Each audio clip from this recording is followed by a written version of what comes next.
سر شرجیل خان کے حوالے سے کیا کہیں گے؟ جب ٹیم جا رہی تھی ٹور پہ تو اس سے پہلے جو پریس کانفرنسز ہوئی تھی وہاں پہ بھی بار بار شرجیل خان کی فٹنس کے حوالے سے سوال کیا جا رہا تھا اور بتایا جا رہا تھا وہ اپنی فٹنس پہ یہ کام کر رہے ہیں، یہ کر رہے ہیں، وہ کر رہے ہیں. تب بھی میں نے اپنے پروگرام میں یہی سوال کیا تھا کہ اگر وہ اپنی فٹنس پہ اتنی زیادہ توجہ دیں گے اور ان کی جو فارم لگی ہوئی تھی پی ایس ایل میں، کہیں ایسا تو نہیں ہوگا کہ وہ اپنی فٹنس پہ اتنی توجہ دیں کہ ان کا جو فارم ہے وہ کہیں غائب ہو جائے؟ اور پھر ان کو ایک موقع ملا وہاں پہ، ان کی فیلڈنگ بھی ہم نے دیکھی کہ وہ انہوں نے 1-2 کیچز ڈراپ کر دیے، ایک باؤنڈری بھی چھوڑ دی، اس کے علاوہ جس طریقے سے وہ آؤٹ ہو گئے. دیکھیں شرجیل خان کی سلیکشن میں کہوں گا کہ غلط تھی. شرجیل خان کو جب وہ اگر مکمل فٹ نہیں ہے تو آپ نے سلیکٹ کیوں کیا؟ ٹھیک ہے، پہلے کی انٹرنیشنل کرکٹ اور آج کی انٹرنیشنل کرکٹ میں بہت فرق ہے. پھر وہ مثال دیتے ہیں رکیم کارنوال کی مثال دیتے ہیں، ویسٹ انڈیز کے جو فاسٹ بالر. نہیں دیکھیں، ہر بندہ اس طرح نہیں چلتا نا. آپ کو اپنے حساب سے چلنا ہے، آپ کو اپنے جو ہے وہ روٹین دیکھنی ہے. پاکستان کے اندر ہم نے دیکھا، آپ بھی کرکٹ کور کرتے ہیں، آپ نے رپورٹنگ کی ہے، آپ نے دیکھا کہ جب کیمپ لگتے ہیں تو وہاں پر لڑکوں کی سب سے پہلے جو ہے فٹنس کے اوپر کام کیا جاتا ہے. ان کو دوڑایا جاتا ہے، ان کے یو ٹیسٹ ہوتے تھے پہلے، وہ اب ختم ہو گئے. ٹھیک ہے، تو فٹنس جو ہے وہ سب سے پہلی سیڑھی ہے انٹرنیشنل کرکٹ میں آنے کے لیے. تو اگر ایک پلیئر فٹ ہی نہیں ہے، اور پھر ہم نے دیکھا کہ جب شرجیل کو چانس ملا تو گراؤنڈ کے اندر اس کی فٹنس وہ نہیں تھی. بیٹنگ کا میں اس کا نہیں کہوں گا کہ معذرت پہلا میچ تھا 4 سال آپ کی بات تھوڑی سی میں کاٹوں گا سر. بعد جس طریقے سے پریس کانفرنس کی تھی شرجیل خان نے ٹور پہ جانے سے پہلے، تو ان سے سوال کیا گیا تھا فٹنس کے حوالے سے. انہوں نے کہا تھا کہ لاسٹ 6 مہینے سے میں یہاں پہ ڈومیسٹک میں کھیل رہا ہوں. اس نے اپنی one day matches, T20 domestic میں جو کھیلی، پھر IPL کے میچز، سب کچھ انہوں نے گنوایا کہ میں نے یہاں اتنا پرفارم کیا ہے اور الحمدللہ کوئی ایسا فٹنس کا ایشو نہیں ہے. تو وہ خود تو ڈینائی کر رہے تھے کہ ایسا کچھ نہیں ہے. دیکھیں، ڈومیسٹک میں اور انٹرنیشنل میں بہت فرق ہے. اگر آپ انٹرنیشنل کرکٹ کے لیے جا رہے ہیں تو پھر آپ کو اس کے جو معیار ہے اس کو ٹچ کرنا ہوگا. تو اس کے لیے سب سے پہلا کام جو ہے وہ آپ کی فٹنس ہے. سپر فٹ لڑکا ہوگا، وہ فیلڈ کے اندر کھیلے گا، وہ فیلڈ کے اندر نظر آئے گا. جیسے آپ نے دیکھا شرجیل کے پاس گیند آ رہی تھی تو اس سے مس فیلڈنگ ہوئی، اس کے پاس کیچ آ رہا تھا تو وہ کہہ رہا ہے مجھے بال نظر نہیں آئی. تو یہ چیزیں انٹرنیشنل کرکٹ میں نہیں چلتی. بالکل. تو اگر ان چیزوں کے اوپر قابو نہیں پایا جائے گا تو پھر شرجیل کے لیے میں کہہ رہا ہوں، میں یہ کہوں گا کہ خود شرجیل خان کے لیے جو ہے یہ نقصان دہ ہے کہ وہ اس پوزیشن میں اگر واپس آئے گا تو پھر اس کے لیے بڑا مشکل ہوگا کہ وہ سروائیو کر سکے. چلیں سر، اب آ جاتے ہیں مڈل آرڈر پہ. جیسے آپ نے بات کی حیدر علی کی، آصف علی کی یا دانش عزیز کی، تو جب سعود شکیل کو ٹیم میں لیا گیا تھا پھر وہ انفارچونیٹ نہیں گئے تو ان کی جگہ پہ آصف علی کو لیا گیا ون ڈے میں. تو کیا یہ صحیح چوائس تھی کہ آصف علی کو ون ڈے میں ان کی جگہ پہ ریپلیسمنٹ کے طور پر لیا جائے، یا کوئی اور پلیئر تھا آپ کی نظر میں جس کو لیا جا سکتا تھا؟ میں یہ کہوں گا آصف علی اچھی چوائس نہیں تھی، کیونکہ آصف علی کو آپ دیکھیں مکی آرتھر کے زمانے سے آصف علی کو جو ہے وہ ایک ہارڈ ہٹر کے طور پر جو ہے وہ پیش کیا گیا کہ وہ پی ایس ایل میں بھی ہم نے دیکھا کہ وہ جب آتے تھے ہٹنگ کرتے تھے اور آخر میں آ کے وہ میچ اور ہم نے جتوا پی دیا. ایس ایل میں ہی دیکھا، باہر تو نہیں دیکھا کبھی. پی ایس ایل میں ہی دیکھا، انٹرنیشنل میں ہمیں ان کی پرفارمنس کہیں نظر نہیں آئی اور میرا خیال ہے نہیں نظر آئے گی. تو ون ڈے میں آپ کو ایسا بیٹسمین چاہیے ہوتا ہے مڈل آرڈر میں جو اننگ کو بلڈ کرے. اگر شروع کی وکٹیں جلدی گر جاتی ہیں تو ایسا بیٹسمین ہو جو وکٹ پر رکے اور رنز کو چلاتا رہے. جیسے سرفراز احمد کو ہم نے دیکھا، محمد رضوان ہے، ٹھیک ہے، وہ اسی طرح سے سرفراز احمد کو آخری ون ڈے میں پھر چانس دیا گیا تھا، لیکن وہ انہوں نے شروعات بڑی اچھی کی تھی، انفارچونیٹلی وہ آؤٹ ہو گئے. لیکن میں بات کر رہا ہوں آصف علی کی، تو آصف علی اس رول میں فٹ نہیں ہوتے تھے. جیسے اپنے چیف سلیکٹر کہتے ہیں جی ہم ان لڑکوں کو لے رہے ہیں جو اس رول میں فٹ ہوں، تو آصف علی کہیں بھی اس رول کے اندر فٹ نہیں ہوتے تھے. کیونکہ آپ کو جس طرح کا بیٹسمین ون ڈے کے اندر چاہیے تھا اس طرح کا بیٹسمین آصف علی نہیں ہے.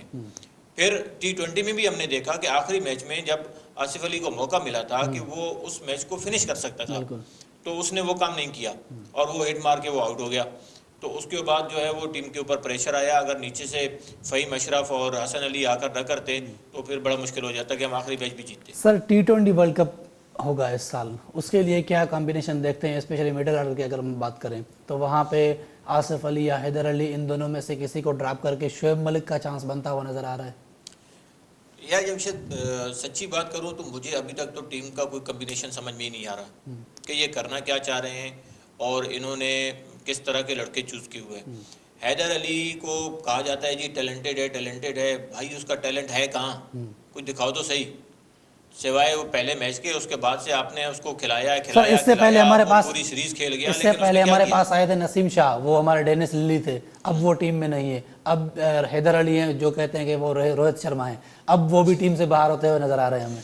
نہیں دیکھیں، ایک تو ہم پلیئرز کو بہت جلد جو ہے وہ سر پہ بٹھا لیتے ہیں، انہیں کسی نہ کسی سے ملا لیتے ہیں. کسی کو ہم نے وراٹ کوہلی سے ملا دیا، تو کسی کو ہم نے روہت شرما سے اور ملا دونوں دیا، وراٹ کوہلی آج کل ٹیم سے باہر ہیں، احمد شہزاد، عمر اکمل.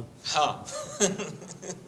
سر چلیں اب زمبابوے کی سیریز آ رہی ہے، اس میں کیسے دیکھ رہے ہیں جو ٹیم تھی ابھی T20 میں، کیا وہی ٹیم ہوگی یا کچھ چینجز، کچھ نئے چہرے آزمانے کو ہمیں آزمائیں گے وہاں پر؟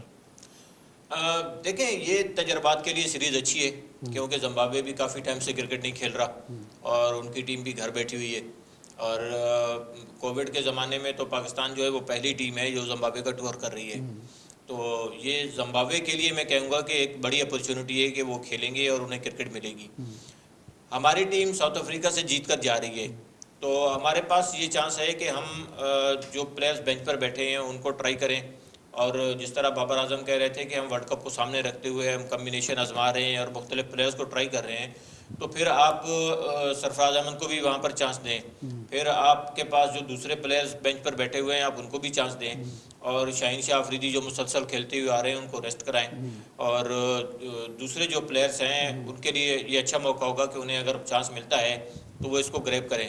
لیکن آصف علی کو یہاں اللہ کا واسطے آصف علی کو سر چانس زمبابوے دیں. وہ ٹیم ہے جو لاسٹ ایئر پاکستان آئی تھی اور پاکستان میں ہوم میں آ کر پاکستان میں ہوم گراؤنڈ پر آ کر انہوں نے شکست دی تھی پاکستان کو. تو شاید ہمارے جو کوچز ہیں ان کے ذہنوں میں وہ بات بھی بیٹھی ہو، وہ نئے چہرے نہ آزمائیں. نہیں دیکھیں، ہماری ٹیم کیونکہ ڈرتے بہت ہیں ہمارے کوچز. اس وقت اچھا کھیل رہی ہے اور اچھا کھیلتے ہوئے جا رہی ہے. جو ہوم سیریز کی آپ بات کر رہے ہیں تو اس میں بھی ہم نے بہت زیادہ تجربات کیے تھے، اور آپ کو یاد ہوگا ہم نے لڑکوں کو ڈیبیو بھی کرایا اور ہم نے جو ہے وہ کافی تجربات کیے تھے، جس کی وجہ سے اور ہماری ٹیم اس کے اوپر مکمل فٹ ہے کہ وہ انپریڈکٹیبل ہے، وہ کبھی بھی کچھ بھی کر سکتی ہے. بالکل وہ ایک دن 200 بنا سکتی ہے تو دوسرے دن 140 پہ آؤٹ ہو سکتی ہے. بالکل. تو ایسی ٹیم ہے. تو بہرحال لیکن میرے خیال میں زمبابوے کی ٹیم جو ہے وہ ہماری ٹیم کے مقابلے میں بہت نیچے ہے، اور ہماری ٹیم اس سے کہیں اوپر ہے، اور ساؤتھ افریقہ کو ہرا کے جا رہی ہے، تو ہماری ٹیم کا مورال ڈیفینیٹلی بلند ہوگا. سر بالنگ کمبینیشن کے حوالے سے کیا کہیں گے؟ جس طریقے کی اب بالنگ ہے ہمارے پاس، لائن اپ ہے، کبھی حارث رؤف ٹیم سے باہر جاتے ہیں، پھر حسنین آتے ہیں، پھر حسنین باہر جاتے ہیں، حارث رؤف آتے ہیں. شاہین شاہ افریدی سے بہت ساری امیدیں تھیں کہ وہ کچھ ایکسٹرا آرڈنری کریں گے، لیکن وہ اس معیار پہ پورا نہیں اترے. کچھ کہہ رہے ہیں کہ وہ شاید فٹنس کے ایشوز ہیں، مسلسل کھیلنے کی وجہ سے یہ بھی ہو رہا ہے، لیکن کچھ کہہ رہے ہیں کہ شاہین افریدی تھوڑے اوور ریٹڈ بھی ہیں. آپ کا کیا پوائنٹ آف ویو ہے؟ دیکھیں، شاہین شاہ افریدی کے متعلق ہم نے جو ٹیم انتظامیہ سے بات کی کہ بھائی اس کو کیوں نہیں ریسٹ کرایا جا رہا، تو ان کا کہنا یہ ہے کہ خود شاہین افریدی بھی اس طرح کی کوئی فیل نہیں کر رہا کہ اس کو ریسٹ کی ضرورت ہے، اور نہ ہی ہم یہ سمجھ رہے ہیں کہ اس کی پرفارمنس ایسی ہے یا اس کے اوپر کوئی اتنا برڈن پڑ رہا ہے کہ اس کو ریسٹ دیا جانا لازمی ہے.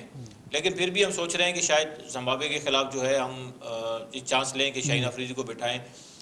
حارث رؤف کی جہاں تک آپ نے بات کی، تو حارث رؤف میرے خیال میں T20 میں اس کو چانس دینا چاہیے، اور T20 میں حارث رؤف اچھا بالر ہو سکتا ہے. حسنین کی جہاں تک بات ہے تو حسنین کو ابھی کام کرنے کی ضرورت ہے. حسنین کو آپ ڈومیسٹک میں بھیجیں، حسنین کو آپ اکیڈمی کے اندر اس کے اوپر کام کریں، کوچز اس کو بتائیں کہ بھائی کرنا کیا ہے. وہ لڑکا آتا ہے، بال کراتا ہے، واپس چلا جاتا ہے، آتا ہے، بال کراتا ہے، واپس چلا جاتا ہے. اس کو نہیں پتا اگلا بیٹسمین کس طرح سے کھیل رہا ہے. مجھے اس کو گڈ لینتھ بال کرنی ہے، مجھے اس کو شارٹ بال کرنی ہے، مجھے اس کو یارکر کرنا ہے، کیا کرنا ہے. یارکر کرنا تو ہمارے فاسٹ بالر بھول ہی گئے کہ ہم نے کبھی یارکر بھی کرنا ہے. تو اس چیز کے اوپر کام کرنا چاہیے. وقار یونس ٹیم کے ساتھ ہیں جو ویسے عمر گل کے بعد ہمیں وہ وار یار کا ابھی تک نہیں نظر آئے. بالکل نہیں ہے. جنید خان کچھ عرصہ جو ہے وہ اچھا کرتے رہے، لیکن اس کے بعد جو ہے ہمارے پاس کوئی ایسا بالر نہیں ہے. اور جو کرنٹ دور جنید خان کو بھی تو ہم نے غائب کر دیا نا پاکستان کپ میں، ان کو ہم نے نہیں رکھا. جنید خان PSL میں بھی نظر نہیں آتے. نہیں، اب وہ نظر نہیں آئے گی میرے خیال میں تو کہیں، لیکن وہ جو ہے نا بالکل منظر سے غائب ہو گئے. بہرحال اب جو بولرز ہیں ہمارے پاس، کیونکہ پچھلے سال تو جنید خان تھے ملتان کی ٹیم میں، لیکن اس سال وہ وہاں بھی نظر نہیں آئے. تو اب جو ہے جو کرنٹ پاٹ ہے اس کے اندر بھی کافی کام کرنے کی ضرورت ہے. کیونکہ آپ دیکھیں فاسٹ بولر ہمارے پاس جتنے بھی ہیں ان کا بیک گراؤنڈ نہیں ہے. یہ ڈومیسٹک نہیں کھیلے ہوئے، یہ اتنی زیادہ کرکٹ نہیں کھیلے ہوئے. ہم نے پی ایس ایل کے 2-2 4-4 میچز کی پرفارمنس پر لڑکوں کو اٹھایا اور ان کو ٹیم میں لے آئے. بالکل. اور میرے خیال میں یہ ٹیم کے لیے بہت زیادہ نقصان دہ چیز ہے کہ آپ کے اوپر جب پریشر آتا ہے بالر کے اوپر یا بیٹسمین کے اوپر تو اس کو پتہ نہیں ہوتا کہ میں نے کرنا کیا ہے. ہم انٹرنیشنل کرکٹ میں لے جا کر لڑکوں کو بتا رہے ہیں کہ آپ نے کیا کرنا ہے. وہ اگر یہاں ڈومیسٹک میں کھیلیں گے, ڈومیسٹک میں 2-2 4-4 سیزن کھیل کر ان کو پتہ چلے گا کہ بھائی میچ سچویشن کے مطابق کیا کرنا ہوتا ہے, پریشر کو کیسے ہینڈل کرنا ہے, کس پوزیشن میں کس طرح میچ کو لے کر چلنا ہے. تو یہ چیز ہمارے پلیئرز کو نہیں آتی اور اس کی سب سے بڑی وجہ یہی ہے کہ ہم پلیئرز کو صرف پی ایس ایل سے اٹھاتے ہیں اور ان کو انٹرنیشنل کرکٹ میں لے جاتے ہیں. سر ہمارے ٹیم میں اس وقت 2 آل راؤنڈر تھے, ایک تھے فہیم اشرف, دوسرے تھے محمد نواز, لیکن ان سے اچھی جو بیٹنگ کر رہے تھے وہ کر رہے تھے حسن علی. تو کیا کہیں گے حسن علی کے حوالے سے اور ہمارے جو دوسرے آل راؤنڈرس ہیں ان کے حوالے سے, حسن علی کی پرفارمنس کے حوالے سے اسپیشلی کیا کہیں گے؟ دیکھیں حسن علی کی پرفارمنس بیٹنگ میں بھی اچھی رہی ہے اور جیسے آپ نے کہا وہ ڈومیسٹک کھیل کے اپنے آپ کو پروو کر کے پھر گئے. ڈومیسٹک دیکھیں انہوں نے بڑا اچھا کھیلا اور قائد اعظم ٹرافی کے فائنل میں انہوں نے سینچری بنائی. تو وہ بڑی اچھی ان کی ریکوری ہوئی تھی. پھر اس کے بعد ان کو جنوبی افریقہ کے خلاف ہوم سیریز ملی, ٹیسٹ سیریز میں بھی انہوں نے اچھا پرفارم کیا, پھر T20 کے اندر بھی. تو وہ ایک پروسیس کے تحت ان کی واپسی ہوئی تو اس کا ان کو فائدہ ہوا. دیکھیں اس کا حسن علی کو بھی فائدہ ہوا اور اس کا پاکستان ٹیم کو بھی فائدہ ہوا. ابھی ہم نے دیکھا کہ انٹرنیشنل کرکٹ میں بھی حسن علی اچھی بیٹنگ کی طرف جو ہے آئے ہیں, انہوں نے بڑے اچھے چھکے لگائے. تو یہ ایک اچھا سائن ہے پاکستان ٹیم کے لیے کہ نیچے ہمیں بعض اوقات ضرورت ہوتی ہے. جیسے ابھی ہم نے دیکھا T20 کے اندر ہم نیچے آ کر پھنس گئے تھے, تو وہاں حسن علی نے آ کر چھکے مارے اور وہاں انہوں نے جو ہے میچ جتوایا. تو اس طرح کی پوزیشن میں آ کر حسن علی اور نیچے جتنے بھی بیٹسمین ہیں, عثمان قادر کو آپ دیکھیں وہ بھی بعض اوقات جو ہے اچھی ہیٹنگ کر لیتے ہیں, لیکن شاہین شاہ آفریدی کبھی کبھار وہ بھی چھکا مار لیتے ہیں.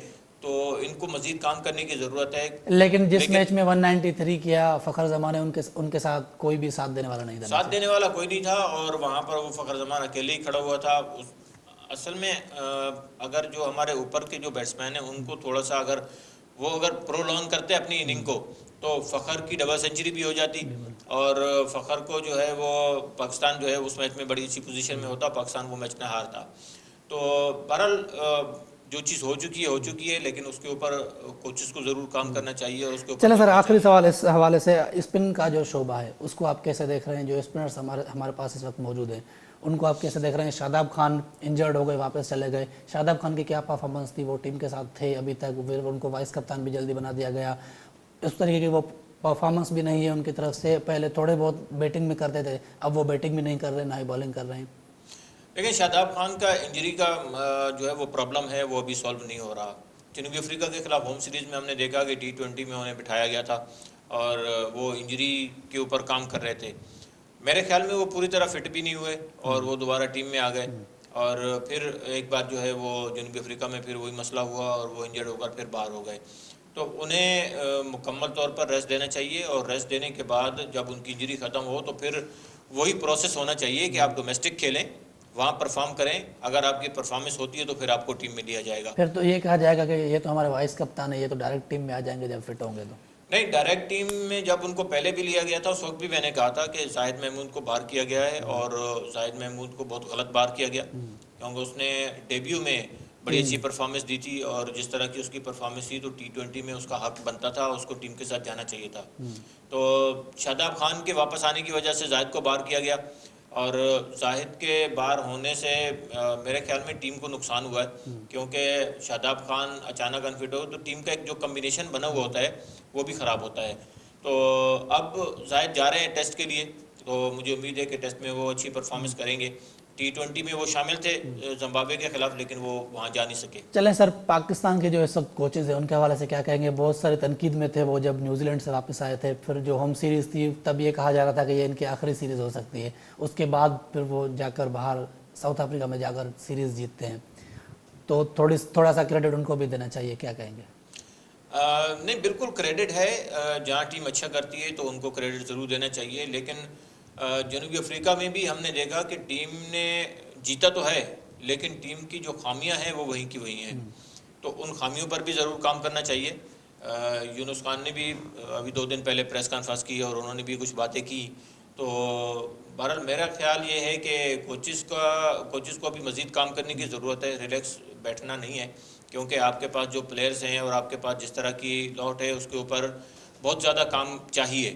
تو جب تک ان کے اوپر کام نہیں ہوگا آپ کو اس طرح کے رزلٹ نہیں ملیں گے جو کہ سر شاہد خان ملنے آفریدی چاہیے. نے ٹویٹ کیا ہے کہ مڈل آرڈر میں دیکھنا چاہیے اور شعیب ملک کو ورلڈ کپ کا حصہ کم سے کم ہونا چاہیے. دیکھیں شعیب ملک کی پرفارمنس اگر آپ دیکھیں انڈیا کے خلاف اور انڈیا کے اندر ان کی بڑی اچھی پرفارمنسز ہیں، لیکن مجھے سمجھ نہیں آتی کہ سلیکٹرز نے ان کو باہر کیوں بٹھایا ہوا ہے. یہاں ہمیں شعیب ملک کی ضرورت تھی، ساؤتھ افریقہ میں بھی ان کو ہونا چاہیے تھا، اور میرے خیال میں وہ ورلڈ کپ کھیلیں گے. سر ہم اور ورلڈ کپ ریپلیسمنٹ میں ان کو ضرور ہونا چاہیے. کیوں نہیں تیار کر پا رہے ہیں؟ ریپلیسمنٹ شعیب ملک بہت عرصے سے کھیل رہے ہیں، ہمیں تھوڑی سی ان کی ریپلیسمنٹ تیار کرنی چاہیے تھی، اسپیشلی شعیب مقصود جس طریقے سے کھیلے ہیں اس بار ڈومیسٹک میں، تو کیا شعیب مقصود کو چانس نہیں ملنا چاہیے تھا؟ دیکھیں شعیب مقصود اچھے پلیئر ہیں. ریپلیسمنٹ کی جہاں تک آپ نے بات کی تو ہمارے پاس سسٹم نہیں ہے کہ ایک پلیئر کے بعد دوسرا پلیئر کھڑا ہو، اور سسٹم تب بنتا ہے جب آپ ڈومیسٹک پر کام کریں. جب ڈومیسٹک پر کام نہیں ہوتا، آپ پی ایس ایل میں ایک لڑکا آتا ہے وہ 2 میچ اچھے کھیلتے ہیں، آپ اس کو ٹیم میں لے آتے ہیں، تو اس طرح سے ٹیمیں نہیں بنتی اور نہ بنے گی، کیونکہ آپ کے پاس پلیئر جتنے آ رہے ہیں ان کے پاس کوئی ایکسپیرینس نہیں ہے، ان کے پاس کوئی نالج نہیں ہے کرکٹ کی. تو اس طرح کے پلیئر جو ہے وہ زیادہ دیر نہیں چلتے، وہ آپ کو 2 میچ جتا دیں گے، 4 میچ جتا دیں گے، لیکن وہ لانگ ٹائم کے لیے وہ نہیں ہو سکتے. تو آپ جب تک آپ کا سسٹم نہیں ہوگا ڈومیسٹک کا، اور ڈومیسٹک سے آپ کی ٹیم سلیکٹ نہیں ہوگی، اس وقت تک آپ نہ تو پلیئر تیار کر پائیں گے، نہ ہی آپ کا سسٹم بنے گا، نہ آپ کو ریپلیسمنٹ ملے گی. چلیں سر یہاں پہ ایک بریک لینا ہے، اور بریک کے بعد جب ہم واپس آئیں گے تو ہم بات کریں گے پاکستان سپر لیگ کے حوالے سے کہ وہ کیوں ملتوی ہوئی تھی، کس کی غلطی تھی، اور جو 2 رکنی کمیٹی بنی تھی اس کا کیا ہوا، اس نے جو نتائج دیے، جو رزلٹ آیا اس کا کیا ہوا، اور اس کے حوالے سے ہم بات کریں گے. فیفا جی جگہ رکنیت ہے، فیفا پر جگہ پاکستان جو رکنیت ہے وہ معطل کئی وئی ہے،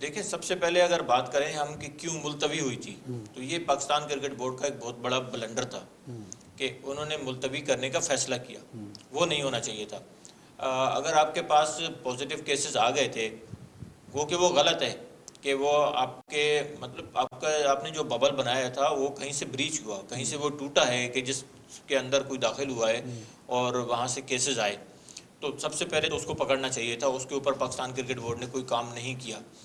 تو اگر وہ ہو گیا تھا تو اس کے بعد آپ اپنی لیگ کو کنٹینیو کرتے.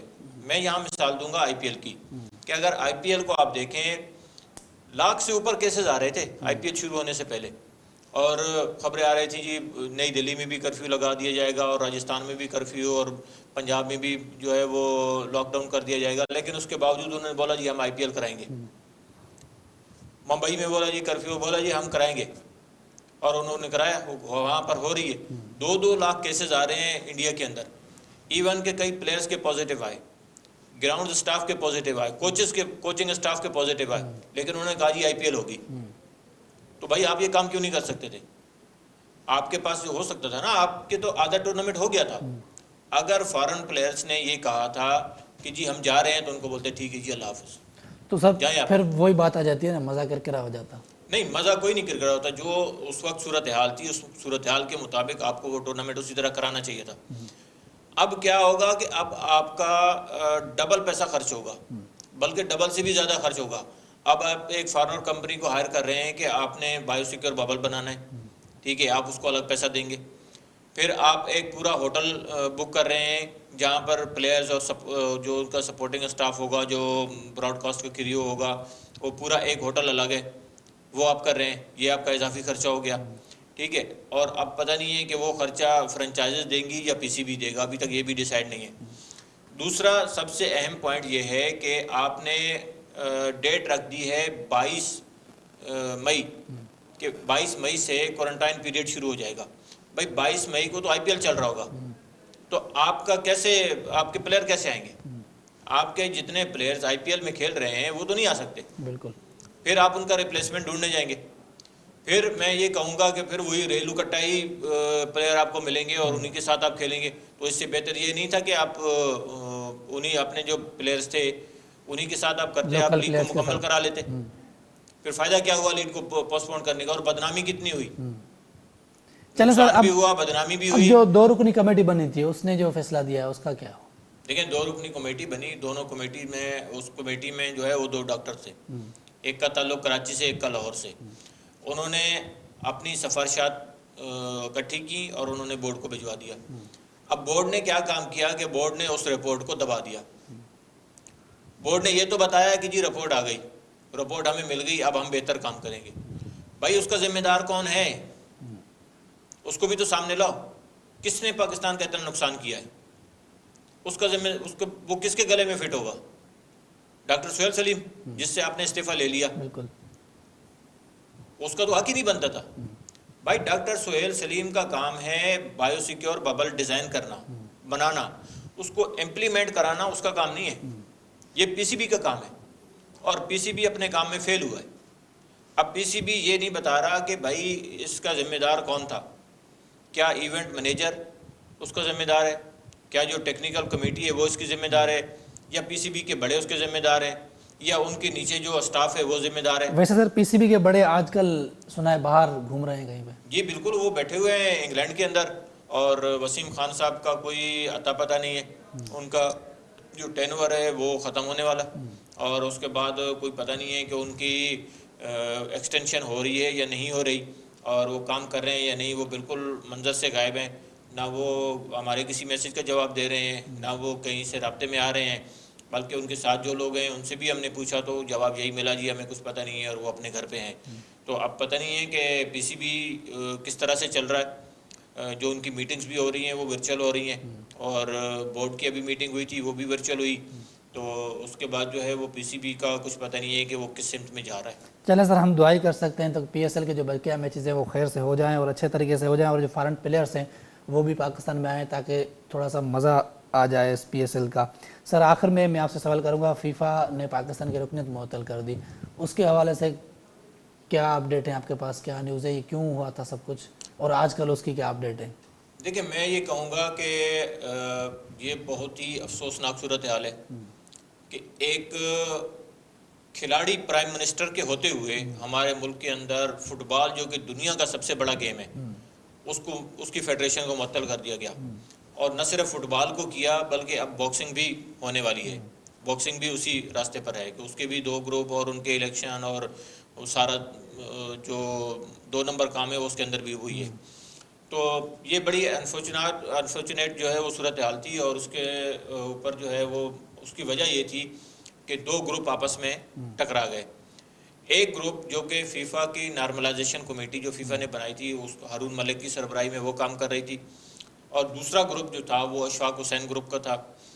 تو ان لوگوں نے فیفا ہاؤس پر, جو کہ لاہور کے اندر فٹ بال فیڈریشن کا آفس ہے اور جہاں سے فٹ بال پاکستان کی فٹ بال کو چلایا جاتا ہے, اس کے اوپر انہوں نے قبضہ کیا, اور انہوں نے جو فیفا کی نارملائزیشن کمیٹی جو فیفا کی نامزد کردہ تھی اس کو وہاں سے نکال دیا, اور وہاں جو ان کے کمپیوٹر اور آفس اور ساری چیزیں تھیں اس کے اوپر انہوں نے قبضہ کر لیا. تو سر وہ یہ چیز ان کے ذہن میں نہیں ہوگی کہ جو فیفا نے ایک اپروو کی ہوئی ہے کمیٹی, ہم اس کو باہر کر کے ہم بیٹھیں گے تو ہمارے اختیار میں تو کچھ بھی نہیں ہوگا؟ دیکھیں وہ کہتے ہیں کہ ہمیں فیفا کی ضرورت ہی نہیں ہے, ہم ایسی فٹ بال چلائیں گے. بھائی کیسے چلائیں گے, کون سی دنیا میں رہ رہے ہو؟ ویسے رینکنگ میں 200 سے بھی پیچھے نمبر پہ ہیں ہم. تو یہی تو وجہ ہے نا, ہمیں تو فٹ بال ہی نہیں مل رہی. بھائی آپ کی ٹیم کہاں ہے؟ ہماری تو ٹیم ہی نہیں ہے. نہ ہماری ٹیم ہے, نہ ہماری فٹ بال فیڈریشن ہے, نہ ہمارے لوکل ٹورنامنٹ ہو رہے ہیں, نیشنل چیمپئن شپ نہیں ہو رہی ہے. ہمارے تو فٹ بال کے اندر کہیں پر کوئی نام و نشان نہیں ہے. لیکن اس وقت جو ایک چیز ہو رہی ہے کراچی میں نیا نظام ہم دیکھ رہے ہیں کہ ایک بہت بڑی لیگ ہونے جا رہی ہے فٹ بال کی. بالکل, وہ شروع ہوئی ہے 1 رمضان سے, اور وہ نائٹ ٹورنامنٹ ہے فٹ بال کا, تو وہ وہاں پر ضرور چل رہا ہے. لیکن لوگ پیار تو کرتے ہیں فٹ بال سے پاکستان میں. دیکھیں فٹ بال سے میں کہتا ہوں کہ کرکٹ سے زیادہ پیار کرتے ہیں. فٹ بال کا ایک میچ کراچی کے اندر میں نے خود دیکھا ہے, آپ نے دیکھا ہوگا کہ اگر